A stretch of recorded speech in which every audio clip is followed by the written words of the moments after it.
any queen exchanges even, will simply result in a white win. The white king far superior to its counterpart. This looks hopeless suddenly. Yeah. And that a-pawn will just run up the board in case of a queen trade. And absolutely agree. 3 seconds for Wesley. I think it's all gone completely wrong. Oh, the eval bar goes crazy for a second there, but is check still king under f6? control. Is check king f6 winning? And I think he's about to do it, James. And king f6. Checkmate. Or f5. Well, okay, you have to go f6. Yeah, yeah. He's made it. Checks. And resigns. Wesley Oh my resigns. goodness. Wow. What a turnaround. We joined it with Wesley so about to win. He ends up crashing to defeat. Jan Nepomniachtchi turning on the style. Wow. Yeah, this is literally snatching a victory from the jaws of defeat for Jan, right? How bad was his position? Down upon, and we could hear the audience cheering because what a comeback that was. Man, as we say, it doesn't matter how you get it. It matters if you got it done. And he got it done there. And, of course, I'm waiting for my payout now, as I did predict the first win for Jan. So thank you. You guys can send me my, I'll send you my PayPal. So now with Black, he has to strike back. Whoa, crazy game here as usual. Now, this one has been crazy for a while, but Firouzja has been winning for most of this game. And look at this skewer. There was a skewer on this diagonal. If the bishop had been captured, the other white bishop would have jumped out the way with a check. The white queen indirectly protects her piece. Yeah. But look at the countered strike there by Levon Aronian. The black queen drops, though. White will emerge with an extra rook for knight. This one should be over under 10 seconds, though, for both players. Look at the move bishop Made it d5 one, as well. and Levon resigns. Levon goes down. Alireza with a very nice strike there to the knight of Sicily. Great game. And Magnus, on the other hand, is also doing Magnus things. You pointed out, David, that one's going to go down to the wire, will be the longest game, and there it is. And we've got a king-pawn endgame, and it looks like Magnus is going to have a vintage victory in this one. Wow, Magnus putting the finishing touches on here. The problem for black is that he's stuck. This white pawn, the passed pawn, is too strong. There we go. It starts moving. It would have deflected the black king away. White's king would have entered. Vincent Keimer resigns. Magnus with a long endgame grind in trademark style. And he takes the win against the youngster. Just don't trade queens against I mean, Magnus. what you want to do is just it. play something that you can get tactics in. You know, because Magnus, number one, in fact, doesn't even like doing tactics, is what he says. And number two is any end game is 100%, okay, maybe 99% loss for you, right? So you just don't want to go in those type of things. But, hey, it is what it is. You have to try to strike back. I have the white pieces in the next game and hope for the best. Yeah, wow. In the end, so many decisive results in this round. It didn't look that way for so long. But there we go. Victor's walk back to the rest area. And starting with a bang this tournament. Very nice. That was good. I mean, very decisive, but what was your favorite part of the round? Which game? What do you think? You can't do that to me, James. Which one, David? We're doing it. I'm going to say the turnaround between Wesley So and Jan Nepomniachtchi was the biggest shock for me, but there we see the results. 3 wins for the sides with the white pieces and just the one draw. Yeah. Wow, and Denis Lazovic starting strong with that draw was the one who was pushing against Maxime Vachier-Lagrave, so that's the only peaceful result. And I've got to agree, the excitement on Wesley versus Jan was massive, right? Wesley up a pawn looked like he was so close to getting the dub in. Right. And then Jan, just such incredible trickery and resourcefulness, turns it around completely. Also the Lev Alireza fight, which means we've got 3 players who've got to win on demand on the next game. Yeah, that's always exciting chess. Of course, yes, you do want to see, you know, players do well and etc. But you do want to see some exciting chess. And when you're put in these type of positions where you must win, you're going to see a lot of exciting chess.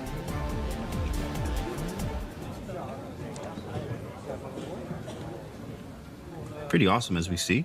Look at the standings. Look at everyone around. Look at that. What's up, guys? Hey, audience, wave, say something. Scream as loud as you can because they can't hear you. So pretty awesome here. But of course, we have more round excitement, you know, coming up. So it's pretty good there. David, what did we just see? Like, that was nice. We definitely have a game review coming up for you guys. So stay tuned for that. Yeah, and I just want to break down that endgame between Magnus Carlsen and Vincent Keimer. Okay. We left it quite early in the early stages of the middle game. We won't go too deep into the bushes there, but just to show the closing stages, Magnus, in typical style, winning a really beautiful endgame. Look at that, 97% accuracy. Jeez. Didn't make a single poor move, a single mistake in this game. And this is a knight endgame. There's one big difference here, though, between the two sides, and that is the pawn structure. Black having a weakness on the F file. These doubled pawns are easy targets. There's also a nice hole in front of them for a white knight to sit, a nice outpost. But at the moment, it does look like black compensates for this with an active knight of his own. We should also point out white with a pass pawn, tying down the black king. Here, Magnus did find the best move. Of course he did, in typical style. The blue arrow showing knight to c3, and Vincent Keimer maybe could have fought on in a different way. Knight takes f2. Here, looks like the most natural move, but we see Magnus's plan to take this pawn with his knight, and he's just ahead in the race. The white knight is going to come up, check the black king, and win the black pawns. Instead, Vincent decided to trade off knights. Maybe the best would have been to go back with his knight to try and check the white king out of the center. Instead, a trade, and it was actually here that he threw in the towel. The next moves would have been a deflection of the black king. The white king enters, and it would have been slow but sure till the finishing gate. Yeah, I think that's a great breakdown, and it's the hardest thing to do is to commentate on Magnus's end games, right? Because you just run out of adjectives. The guy keeps doing it over and over again. Yeah. And I don't think it's a coincidence, James, that he decided to choose the Reti against Vincent, an opening, which Vincent loves to play himself. Correct. He was like, yo, Vincent, are you ready for this ready? I don't think you're ready, buddy. So, of course, no. But at the same time, I think he did very good. It was a great opening choice. Also, the line he chose, which was very nice, I think, when it came down to him, the plan, the strategy, basically. It was like, double the pawns, trade the pieces off, and then go to an endgame where I'm going to beat you in. And it was a very flawless victory, 97% for Magnus. So pretty nice stuff. Applying pressure like that, it worked in the World Championship in the final game. Gukesh was the one doing it. But in general, just playing these out to the end, just kind of being confident that you get your chances, that's what sets Magnus apart. Game 2 is coming up. So, predictions, what we doing? Yeah, Tanya, you go first. Who's going to make a comeback? I mean, we've got Jan versus Wesley. You know, Wesley has to try to strike with the white pieces. And there we've got the players. They're ready to go as well. And then Maxime Vachier-Lagrave against Denlas. That match is level. And also Alireza with Lev, right? Lev has to strike back. The good news is that each of the players who has to win on demand starts with the white pieces. Yeah. So that's the good part. And also everyone here with the time format, you know you're going to get excitement. It's not going to be a game that's going to be easy to shut down. So I think we're definitely going to get an Armageddon. I just don't know how many of them. You know what? I think they're all going to be decisive. I think all of them are must win, even the draw game, because it's, you know, it's another draw there. And with that draw, they're trying to win. You know, they want to win this game. Yeah, okay, you can go to Armageddon, but if I win right now, I mean, there is no Armageddon, big fella. Predictions, guys. How many Armageddons after this game? David? 0. 0, wow. You stole my answer. I'm 0. going with 2. You going with 2, Tanya? All right, cool. Bet 100,000. Perfect. And here we see Vincent Keimer deep in thought, maybe just picking his opening. He's bound to be full of opening ideas after helping Gukesh at the World Championship match. But what do you choose against the world number 1? In the meantime, Denis Lazovic had a lot of chances actually against Vachier-Lagrave. Couldn't put them away, couldn't finish things off. So he will need to win this game or the Armageddon. And in the meantime, Wesley So, that was a heartbreaking turnaround. He was so in control, his opponent could barely move. Yeah. Imagine losing that. And really, it comes down to the time format. I mean, we saw he was in time trouble. And of course, when you're in time trouble, we even see Magnus blunder. I mean, they all blunder in time trouble. It happens to the best of us and the best in the world. This is why the time format is very important. And I always like to say is time is actually a piece as well. Being down a lot of time can create, you know, very bad situations for yourself, and you make bad decisions in the time trouble, as we saw Wesley do. Just moving a little too fast, but he kind of had to do that, having no time here and crumbled. And then you see Jan having time, actually use his time effectively to convert. Yeah. It's the 17th piece, right, Correct. in this 100%. format. And you've got to play as much on the clock, as much on the board. And Alireza there looks a little flustered. I think, are they adjusting their playlist for the next match? What's going on there? Like, yo, no, it's supposed to be a Drake Take Care album. No. Yeah. It's okay. I think he listens to a lot of rap. I won't be surprised if we've got that on his playlist. Yes, absolutely. Of course, he likes, he had, on his Instagram, he had some Kanye, I think, actually playing before. So, you know, he's very versatile, as we call him, Gucci Reza. Very fly guy, right? And in the meantime, both Wesley So and Jan Nepomniachtchi look ready. Look good to go. The games will start very shortly. But for Wesley, I feel he just needs to do more of the same. Yeah. Except the killer instinct just needs to be there. And remember, he could have even bailed out with a draw. He could have ended the game there. But no, he kept pushing, kept pressing, and was punished. You can see it in his face too. I mean, you can kind of tell demeanor-wise a lot of times how the players are feeling, and it's easier said than done. When you lose a game, it really hurts. It's tough, but at the same time, you have to have, and which these players do are very good at. They just bounce back very quickly, and you have to focus on the next game. That's all you can do. Forget about the past. Play the game in front of you, and hope for the best. Look at Jan. He's bobbing right now. He's having a good time in there. Come on, like he's locked in, bro. It's hard to beat players like that. Hikaru head bob, locked in, music, you know. Ooh, and it's the English this time. We saw this in the World Championship match. Often when the top players in the world are in must-win situations, they do resort to these flank openings, the English, the Reti, and Jan Nepomniachtchi, a specialist himself in the English opening. It'll be fascinating to see what happens next. White now getting ready to fianchetto his bishop. Wesley puts the iPad down. Wow. Doesn't even want to think about the music. Right. No distraction. And we can see on Jan's iPad, the playlist is on. It's too far for me to read what song is on, but we've got the English. And this opening is so much about the center game, right? Pushing the pawns forward, gaining space. We see a check. It's been blocked and the first minors are off the board. Yeah, the first minor pieces have departed. Black builds a strong pawn center. Jan Nepomniachtchi loving life. I mean, this is awesome. Like, you just love to see it. You got to smile and just like, Jan, what are you listening to? We want to feel that vibe. You know? And look at Wesley. He's reacting. You know, it's what's it like to sit opposite a player who's kind of just vibing to some music up on the match? Can't be too pleasant. Yeah. You know, like, hey, you're distracting me. Stop dancing. Okay, you're distracting me. I'm gonna call the arbiter. You know, that's how it you could feel. It definitely could be. In fact, there are. It is possible that you can distract your opponent. I'll say one thing, David, that Wesley, he's smiling, but he's not pleased right now. And in the meantime, another game about to begin. It is Vincent Keimer against Magnus Carlsen. Handshake imminent any moment. She's like, Magnus, hey. Oh, okay. Oh, my bad. All right, yeah, let's go. The arbiter there, Judith, she was trying to catch Magnus's attention. Eventually, the game does begin. It's a d4 opening. Will it be a Queen's Gambit decline? Will it be a Nimzo Indian? It's a Nimzo Indian. Black bringing a bishop out to pin the White Knight early. And, okay, an opening we actually saw between Maxim Vachier-Lagrave and Denis Lazovic. And this is well-known stuff. Tanya, do you think Vincent's going to win the opening battle, having studied openings pretty much constantly probably for the last few months? Well, everything he did in game one in this match, I think it was really great and worked until that end game happened, and then Magnus outmaneuvered Vincent. So opening is not going to be a problem. We see him blitz it out. Magnus retreating with the knight. There are certain checks and certain pawns that are on pre right now. Vincent, he slows down. I think when it comes to opening, we'll see some great prep by Vincent throughout this week. I love how he doesn't care about the pawn. With check, too, as well, with check. by the way. You know, many people are grabbing that boy with check. But I guess it's King F2 and stare at him sideways. King F2. Yeah, I mean, you can tell the players have studied this with computers because mere humans would never be able to resist. I mean, it's literally free food. It's a free snack. Yeah. And especially because you are currently down a pawn as Black, restoring the material balance would make some sense. I think it's more the fact that White doesn't have a kind of non-clumsy way to defend this pawn.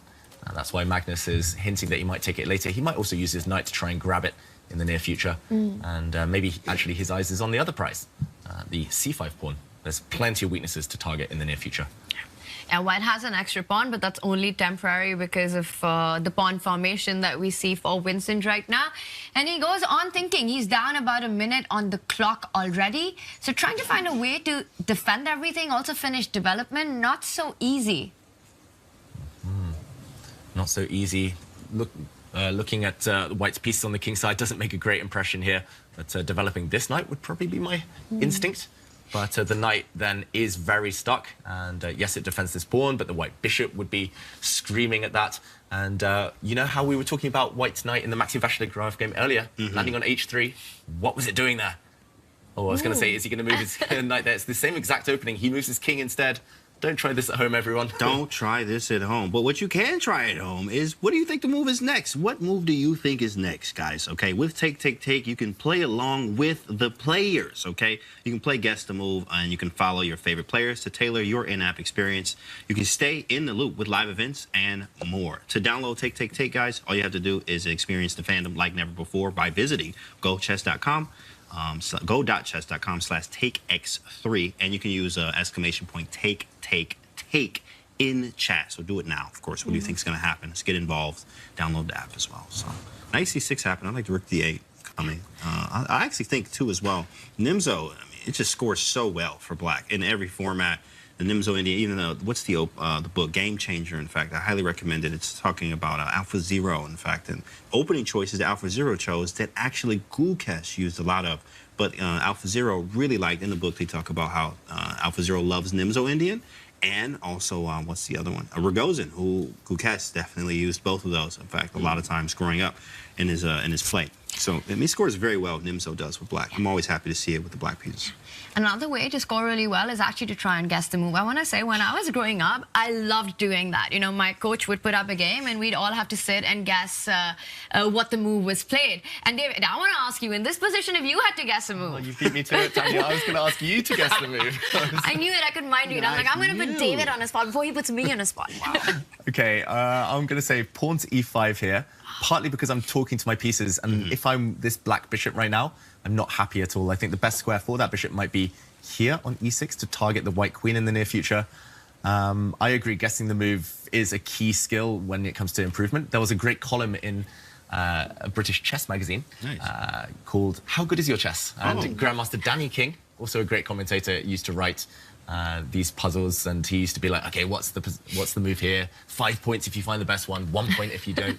And yeah, how about you, Tanya? He has a chessable course, actually. Now I think about it, of course, I know all the chessable courses, but he does have one. And that's crazy you say that, because I guess he just converted it to chessable. That's insane. James knows every single chessable course that exists, that has ever existed, and that will ever exist in time. I'm not even gonna lie, I do know all of them. We're talking about guessing the move. David, to your question, e5 is a great choice, and that would have been mine as well. But I'm also thinking, I've played these positions with black. Another very thematic idea is to push the f-pawn forward, but he does it. Magnus and you know, you guys are great friends. He goes with what David says. He's talking to his pieces. What is he saying to his pieces right now? Well, he's saying they need to get out simply, but normally when I suggest a move, the bar drops, so I'm glad that didn't happen on that occasion. Okay, this is the middle game. It looks roughly balanced. Let's zoom out and go to the bird's eye view. All 4 games now in the middle stages, in the middle game. And, okay, my eyes are drawn to 2 games in particular.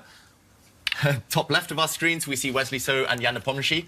Weird pawn structure, also much more simplified than the other battles, which are more tense, have all the pieces on the board. Also, Denis Lazovic against Maxim Vachier-Lagrave has been a bit of a weird opening. I think it's a Blumenfeld Gambit, something that featured in the World Championship, actually, but with colours reversed. So Vachier-Lagrave sacrificing a pawn early, one of his favourite things to do. And, OK, the vote is up to you guys. Which of those 2 do we jump to? Definitely Denis Lazovic with MVL. I mean, that's just a rook on a4. Just like, hey, what is it doing on a4? No, but it's awesome to see that, because you can swing over to the other side. I love that type of play, and I do like to move from MVL here. Knight g4 seems pretty aggressive. This is going to be some fireworks, I believe. Wow. Yeah, this is a crazy position right now. Black actually here is hinting at some checkmating ideas against the white king with this last move, his knight jumping out the way. Black has a beautiful pawn center. White has a beautiful queen side. This is not necessarily Denis Lazovic's type of position. This is given a question mark, Tanya, though. I'm trying to figure out why. Isn't the bishop overloaded right now? On their tactics in the position, that bishop is defending d5 and knight. Is there something wrong if white just jumps and grabs that pawn on d5? Knight takes pawn? Great question. I think both move orders, I would even be tempted to sacrifice the exchange, but your move is the first thing he should be looking at. I agree, Tanya. Let's analyze this. If Denis Lazovic takes this pawn attacking the black queen, there might be a capture. The white rook now, look at its long-range vision. Maxim Vachier-Lagrave distracted. I think he's watching the Jumbotron, watching the big screens. And white is currently 2 pawns up here, unless there's some danger. There's taken knight e5. Oh my god, but there's rook f4 there. Oh, but g5?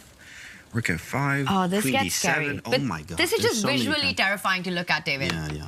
Terrifying. And going back to the game position, yes, there are consequences behind black's last move. I would also be tempted, Tanya, to sacrifice just because now at least white gets a hit on the black queen. But it's only a 1-move tempo that you save. And I don't know, something like this. White's queenside pawns are fantastic, but black's rooks are just phenomenal in the center of the board. Who's better and why? It's beyond me.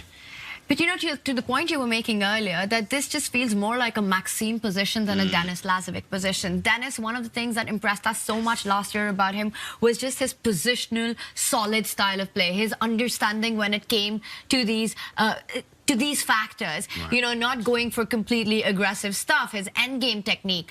But this is just fire on the board, and it perhaps just suits Maxime a little more, and knight takes pawn is on the board. Knight takes d5, and we live. I don't see any emotion from MVL. He definitely, actually, I think he's one of the greatest, I believe, at holding emotions. Even when he's just completely losing, I've seen him just look exactly the same. So it's hard to tell if he even knew or if he was like, he prepped this, or like, you know. You don't think he missed it? I don't believe he missed it. I don't think he missed it either. He's one of the best in the world when it comes to these short 2-3 move tactics, Vasily Graf. It's hard to imagine him missing it, but maybe it's just here. He just assumed that he would have great compensation for black. It does look very tempting to take this knight now, plonk your knight in the center of the board, and start staring down at the white queen. But the consequences are far-reaching. David, I just realized there's another pawn hanging on the board. Bishop takes pawn is in the air as well. I mean, everything's hanging here. What is going on? Yeah, I forgot that too, Tanya, I must admit. It looks like there's so much chaos in the center, and soon on the king side, potentially, that grabbing a pawn on the queen side feels maybe inconsistent. It's also not his style. He loves giving pawns, not grabbing pawns. Vasily Graf, he's famous for it, but yeah, at least he's got a lot of time on the clock, double Denis Lazovic's time to calculate the consequences of one of these captures. I think it might be this one, maybe the black knight coming into the center as well. I'm not sure which route it takes, but yeah, very complicated, very tense this position. It's always nice to play to your strengths as well. I mean, of course, especially when you become a top-level player like these guys. I mean, you are more universal, but you definitely lean towards a sort of side that you would like to play. And it's very good to kind of like play towards your strengths, as Denis Lazovic is a very, very positional monster. In fact, we call him, even in a way, he resembles a lot of Wesley So type of play, as you'll see. And this is just not his type of position. As you can tell, you see the clock too as well, which plays a big part of the game. 3-minute time edge here for MVL in a position that is sharp like this does look good for MVL. And that's a great point, right? If it's a classical game and it's not suited to your style, you still have the time to actually calculate and navigate and figure things out.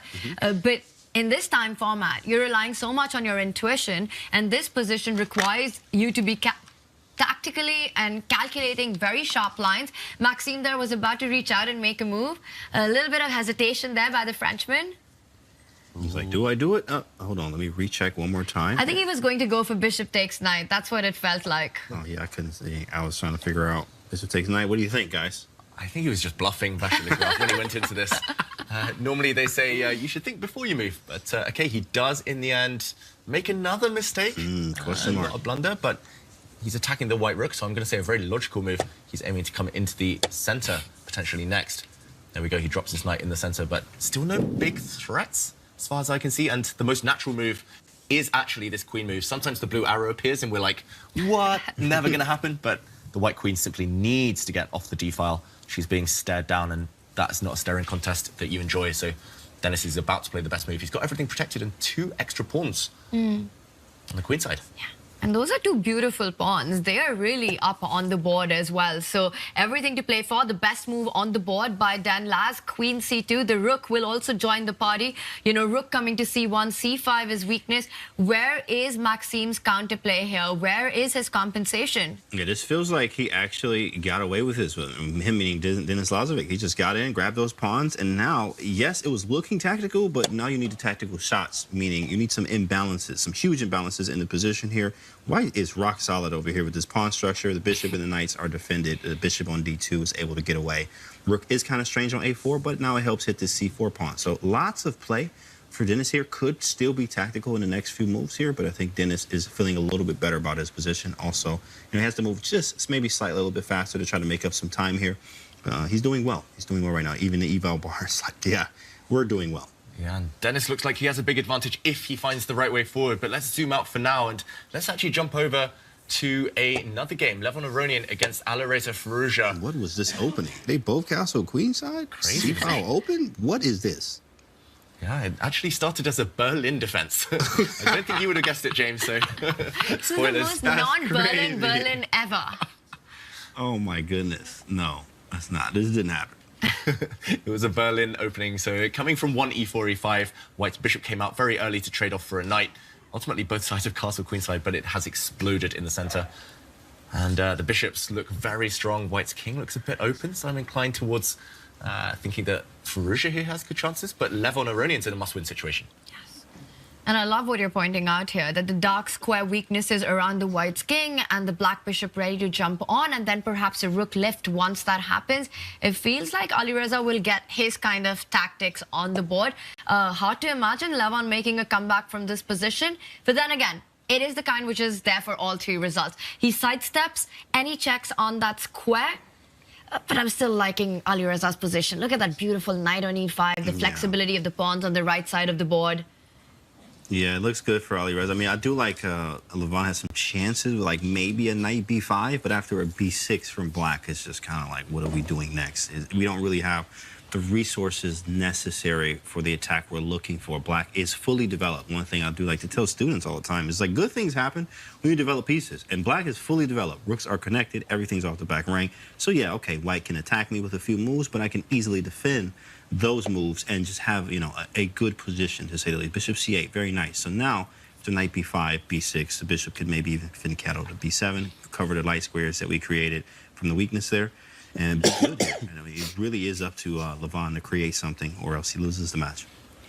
Yeah, and often there are two strategies when you're ahead in the match. You either keep going for it, keep pedaling, and hope that your opponent just can't keep up, or you just stay solid, as Firouzja is doing here. Bishops are long-range pieces. I love this last move, a retreat, keeping the bishop pair. I think Levon here really needs to just keep playing speedy moves and hope that a chance pops up. It's hard to imagine anything going wrong for Firouzja in the next few moves, so it might be later when the time scramble imminently or inevitably happens that the chances appear, Tanya.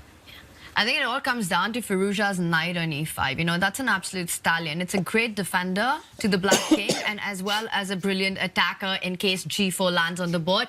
We see Lev's decision. He's trying to trade off some pieces so that the square that'll get vacated with that white pawn on e4, in case bishop takes knight happens, the white knight can then jump on trying to look for some activity there. I think this is a really nice move to create a little bit of a mess on the board.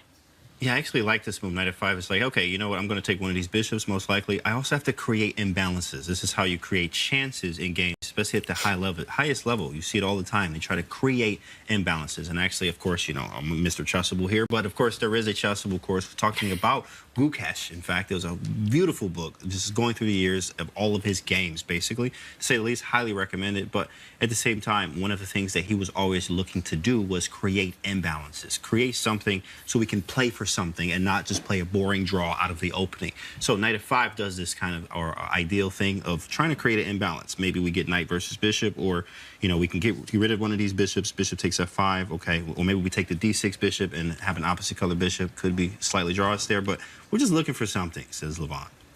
And while Alireza Firouzja decides what to do next, maybe we jump over to Magnus Carlsen. Okay, a move over there, but it looks like Magnus, in a situation where he's happy with the draw, has leveled out the material balance. White does have the bishop pair, that's the one thing, but it's Magnus's move, and he can snap off one of White's bishops. Tanya, to my eyes, it looks like Magnus is totally fine. And in the endgame, we know how successful he tends to be. So can Vincent pull it out of the bag? Any chances at all? No, I see an endgame, and I'm team Magnus here. And like you said, that knight on a5, it nicely guards the b7 weakness as well. Magnus wants to keep the knights on the board for now. He brings the rook to an active file so that after there's a trade, the rook is ready to penetrate onto that second rank. Vincent denies him the opportunity. He says now he's going to keep the bishop pair.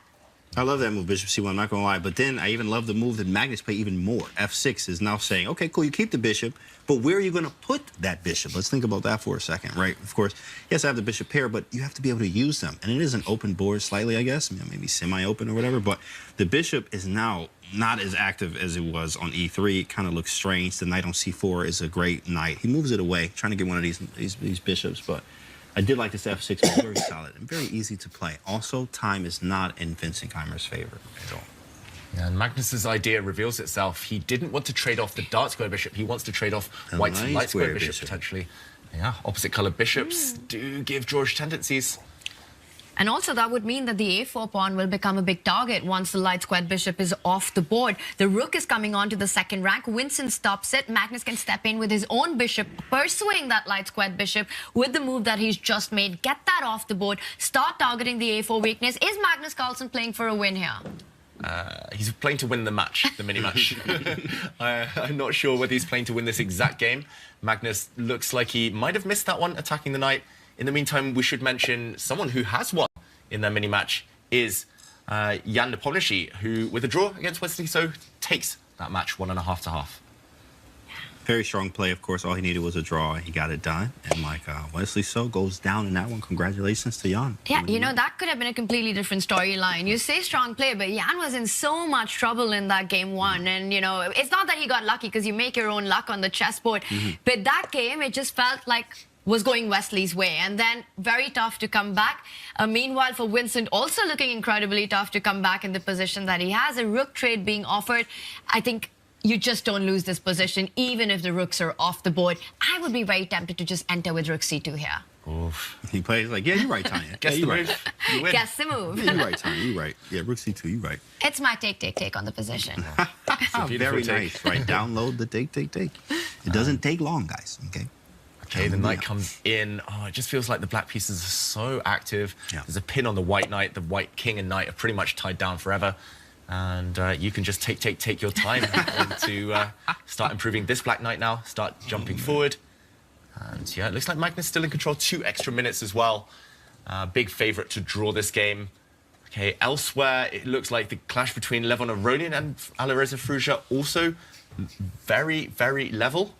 Okay, it looks like Denis Lazovic, though, low on time. So let's jump over to that encounter as he aims to convert his 2 extra pawns against Maxime Vachier-Lagrave. Can he do it? He's got only 16 seconds on the clock, right? It's clock versus the position right now. The 2 bishops, always tricky. But 2 extra pawns, you know, if I had to predict, I think Denis gets the job done in this one. Absolutely. I believe he does, but then also you do have to remember this is over the board, not online, right? So can't pre-move. You can try, but that just doesn't work. OTB pre-moving is a little bit different. And look at that last move. He's really trying to get an opposite color bishop. Will that help if you trade that dark squared bishop for the knight? The trade that leads to an opposite color complex. Wow, I think he has to go for it sooner or later. Maxime Vachier-Lagrave, there we go. There it is. He does eliminate the knight. The eval bar says winning for white, but it might be a narrow path to victory. Black can try and set up a blockade on the light squares. The 2 white extra pawns are quite close together right now, so I'm not 100% sure. I think a great move there from Denis Lazovic, though, trying to break up the black pawn structure. He should win this game. Yeah. He's also fixed that H pawn that Maxime has, which can become a big target, forcing Maxime's king to stay defensive on the right side of the board. Ooh, and a grimace there from Denis Lazovic. It's all about the clock for him. Oh, wow. He should be winning this position on the board. H5, he wants to try and trade off as many pawns as possible, Maxime. Oh, but he's trading too many, Denis Lazovic. Take.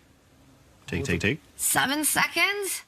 They do say that the white pawns, when you're 2 pawns ahead in an opposite color bishop endgame, they should be 3 rows apart. There's only 2 rows between the white B and E pawns.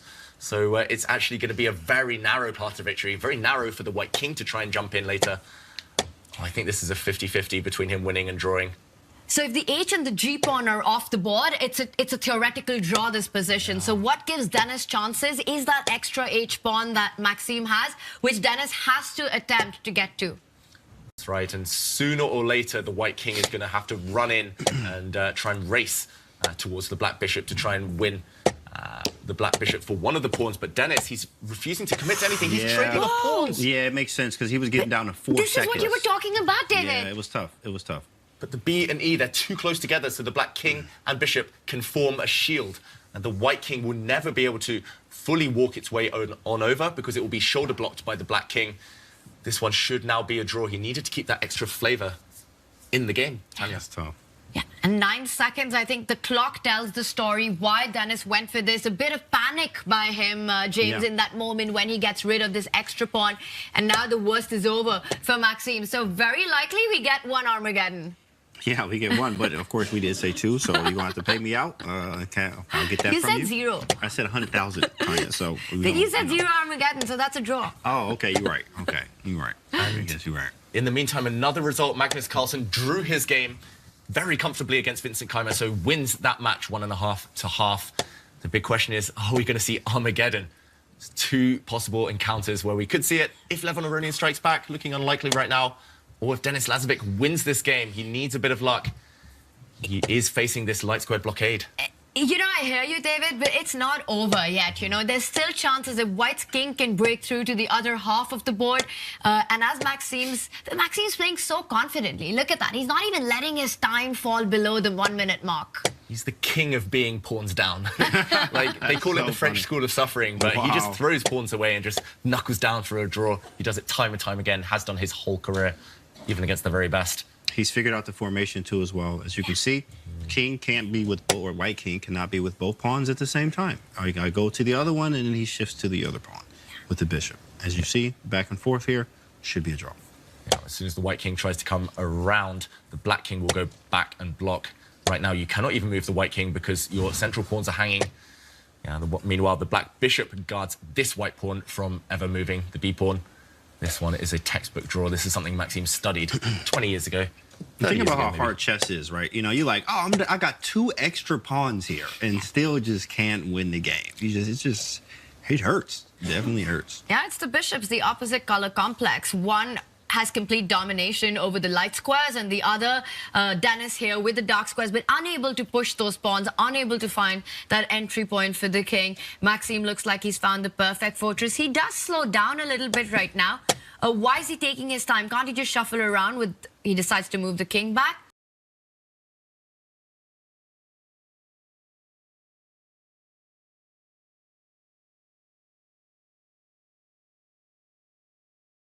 Oh, there we go. Why is there an eval, John? You done lost your absolute. What is this? How is this a win? He simply allowed the white king in. We were saying that the black king should be blocking. The black king was supposed to be the blockader of the white king, not the blockader of the pawns. Why couldn't he go king d5 with the bishop on d7? Was that not a draw? And now again the bar slides. What is happening here? Yeah, it's a malfunction. Bar doing reps right now. Still reps. 4 seconds, but now the e-pawn just moves forward. Nothing's stopping that. Okay, and king up, and how do we win exactly? The white king can come round. Oh my God, it can. And it's Zugzwang. If the black king moves, the white king comes in. You're kidding. If the black bishop moves, then this white pawn simply steps forward. You either have to allow the pawn forward or the white king in. And yeah, simply no move would be better than some move. Ooh. Okay, he's going around the long way. I still don't think he can mess this up anytime soon. He's getting ready to move his king the whole way around. The white bishop now defending its pawn. And he's vacated this square for the white king to use as a path in to support the b pawn. That's crazy. You have to figure out what the right plan was for black there, of course, as time got low and a mistake happened. Insane. Now both under 10 seconds, and the white king will now assist the pawn on the queen side. It's still not over. You still have to find a breakthrough here. And I think he's done it perfectly. Now this b pawn will lock down the black king. He's going to drop his bishop back to defend it. It's over. Now he'll journey around. It's over. What a game there. Handshake. Yeah, handshakes, and Dennis Lazovic gets the victory against Maxime Vachier-Lagrave. What a start for the youngest player here at the Champions Chess Tour Finals. Listen, Dennis Lazovic is going crazy. I mean, he wins Title Tuesdays. You know, he probably even got some inspiration, too, from Gukesh, being 18 and winning the World Championship. He's like, we can do this. My guy, we can do this, right? So, also, Dennis, this is not his first time playing with these big dogs here at the CCT. So, you know, I think he's comfortable. And when you're comfortable, you know, you can play very, very well. I think he seems that way. Did I just lose 100K to you? Yes, you did, in fact. Thank you, Tanya. I'm gonna, you know, send you my PayPal. You can send that however you like, but, you know, I'm gonna get it before we leave. Thank you. David, no Armageddons for us. No Armageddons. Wow, we were shortchanged there on the chess. We want more chess. But in the meantime, there were 4 victors in the first round of the round robin. 1.5 to half in all of the encounters. Wow. Amazing. Well, coming up, there was no Armageddon this time around, but we are already have another round of chess coming up. In the break, Chess Grandmasters try some of Norway's finest cuisine, but first, of course, we have to wrap up the round. So Alireza, Levon, of course, you know, Alireza wins, right? So what stands out to you, Dave? Yeah, and I'm going to go for the breakdown of the youngest player in our event, how he converted that advantage against Maxime Vachier-Lagrave. It was such a narrow path. We said it. It was so close to a draw. ultimately he got the job done. And David, he played majority of that game under 10 seconds, that end game. Yeah. You know, Maxime has everything under control. The guy keeps pushing. He never gives up. That seems to be the theme for these youngsters. Keep playing those end games till your opponent collapses. Right. And Dennis did exactly that. I mean, defeating Maxime in this end game, that's no easy feat. Absolutely. I mean, I was up 2 pawns. I'm like, come on, I got to win this, man. But, of course, the time got to him. As we talked about before with a classical game, maybe you could figure that out. You have enough time to calculate that. But that's the nature of this format, 10+2, right? Yeah, and it was Maxime who had that extra minute on the clock. That's just how tough chess is and how these end games are so incredibly hard to hold. We had written this off as going down to the Armageddon, but Denis Lazovic had something to say about that. I think that's a brilliant start for him. Yeah, I think that's a tip for everyone now. Study your end games. It helped Gukesh win the World Championship, helped Lazovic win against Vasily Graf there. It's clearly the most important part of the kind of game these days, especially because everyone is so good. Everyone's openings are so good. Middle games, hard to pinpoint any blunders these days. Nobody blunders. So endgames, that's where the job gets done. Of course. And now, guys, we are introducing Take, the ultimate app for experiencing chess like never before. We already talked about Take. So it's time for you to go download this app, okay? Co-founded by Magnus Carlsen. Follow your favorite players to tailor your in-app experience, stay in the loop with live events, and even play along the game with features like Guess the Move. And soon, fantasy chess. That's awesome. To download Take and experience the chess fandom like never before, visit go.chess.com/takex3 or use !TakeX3 in chat. Do it now. Do it now, guys. Okay. No Armageddon this round, so we are already ready for something else. In the break, Chess Grandmasters will try some of Norway's finest cuisine. When we return, more of the 2024 Champions Chess Tour Finals. Look at that. Nice.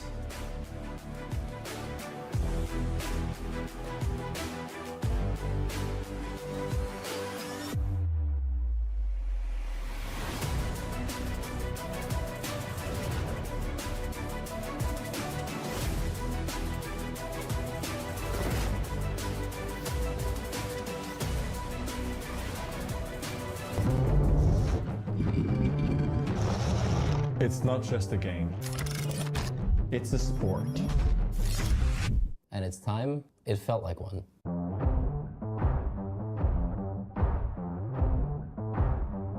The anticipation. The intensity, the fire. Participate. Get closer to the action. Feel every minute. Live every moment. Well, what do I do now?